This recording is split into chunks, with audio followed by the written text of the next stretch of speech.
toute la prospérité que nous avons aujourd'hui sera totalement oubliée à cette époque qui s'en vient.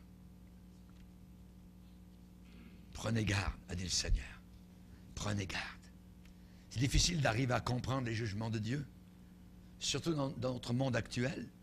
Aujourd'hui, nous voulons mettre l'emphase sur l'amour de Dieu, la grâce de Dieu, la miséricorde de Dieu, et nous voulons ignorer la colère de Dieu, un Dieu qui est indigné, offensé.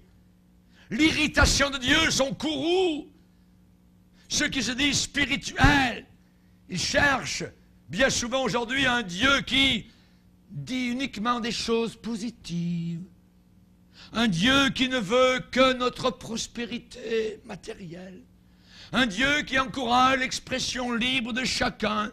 Un Dieu qui ferme les yeux sur les péchés que l'on commet chaque jour. Ce genre de Dieu qui est créé par nous-mêmes, à notre propre image, ne ressemble à rien au Dieu de la Bible.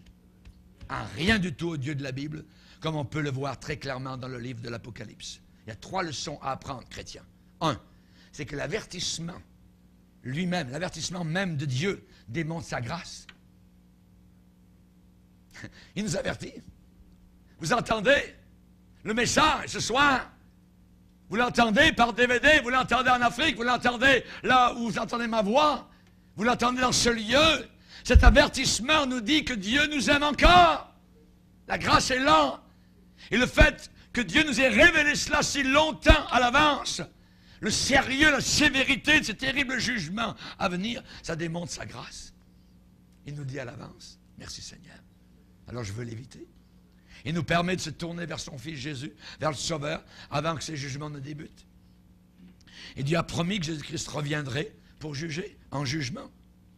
Pierre souvent dit, je cherche à éveiller votre attention par des avertissements. Puisque toutes ces choses doivent se dissoudre, ne devons-nous pas être par la piété et la crainte de Dieu et la joie du retour de Jésus? Alléluia. J'aime entendre parler du retour de Jésus. Alléluia. Gloire au Seigneur. Il revient et ne tardera pas. Et mon juste vivra par la foi.